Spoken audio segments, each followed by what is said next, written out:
Today's story is set in the year 2073, with a DM that thinks singling out a player is okay. So, let's start off with the important characters. We have the DM, we have Rice, who is a non-binary character, which is important to the story, and then we have the non-important character, the squad leader, who is a guy who is literally the party leader by in-character rank. So, to get all the general stuff out of the way, this campaign is a homebrew sci-fi campaign set on a randomly generated world, which the party has to invade and save. The DM is former military, and wanted a bunch of non-military scrubs for this, so the DM could, 1. Test the setting and system while playing something other than fantasy, and 2. See how us scrublets fared in a realistic military situation. We were all hyped. A lot of us like sci-fi and have been thinking about doing one for ages, but we're too busy to go out and find one. So DM offered to test this thing DM made. We all agreed and go make our characters, fitting into a neat squad, which is where our first problem came up. Size. There was about 8 players, with some people that could swap in and out of the game as needed if schedule conflicts came up. But that's still a lot of people to manage. And a good chunk of us were left standing around while whoever was best suited to the problem at hand wrestled with it.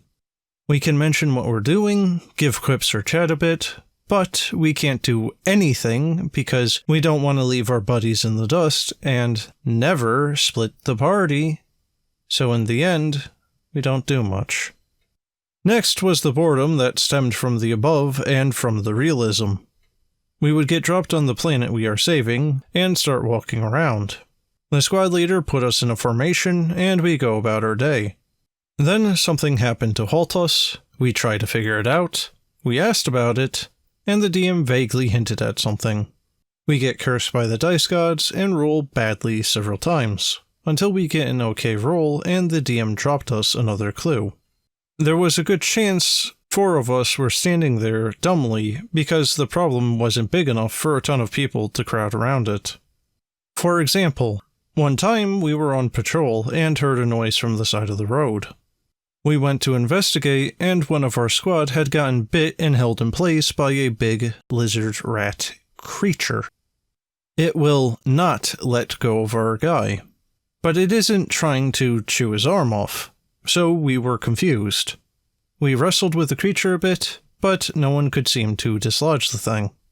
The lizard just kept holding our guy, and the party was seriously frustrated to the point where I believe a couple of people were considering shooting the thing. The DM only spoke to us to tell us what the lizard was doing and maybe tell us a little bit more about the creature as we pass our knowledge checks. Finally, one person had checked where the lizard had been hiding before and found the owner there and in need of help. After a full hour of bumbling around and enough frustration, people were considering shooting the animal. Screw the consequences. Even better, that was it. That was the whole session.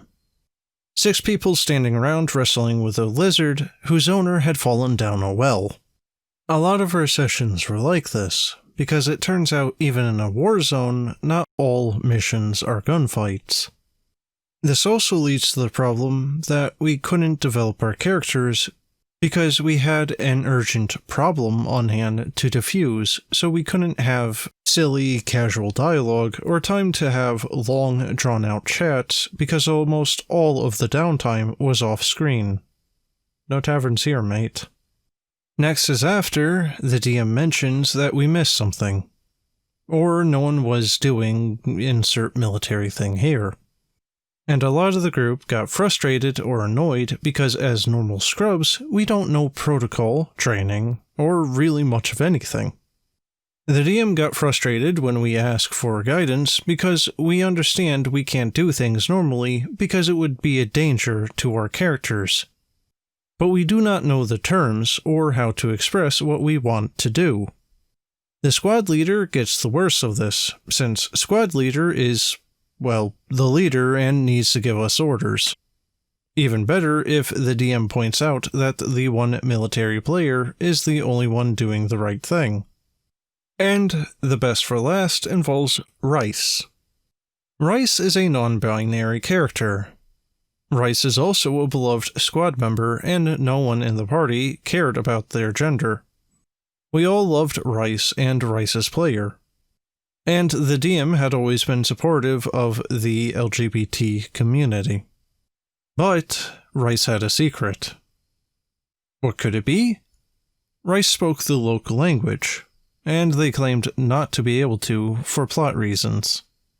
So one session, we're having fun at a school on the planet, TM, while Rice and a few others are posted outside while some people go inside to deal with the problem. Rice got singled out and was approached by an NPC who stepped out of the crowd to harass them. The thing is, the NPC was speaking the local language, and no one else understood this angry NPC bullying Rice, and were more focused on either what was going on in the school or the rest of the big angry crowd. We eventually solved the problem in the school and left. Then this same NPC came back a couple of sessions later and once again began to bully Rice. Rice tried to stand up to the NPC, but their intimidation rolls were crap. The squad, now a little bit freer, had a couple of people gang up on the NPC and make the NPC go away. But all of us were confused. We could understand there being a local not liking us being there, but why single out Rice? We couldn't understand anything the guy was saying since we don't speak the language.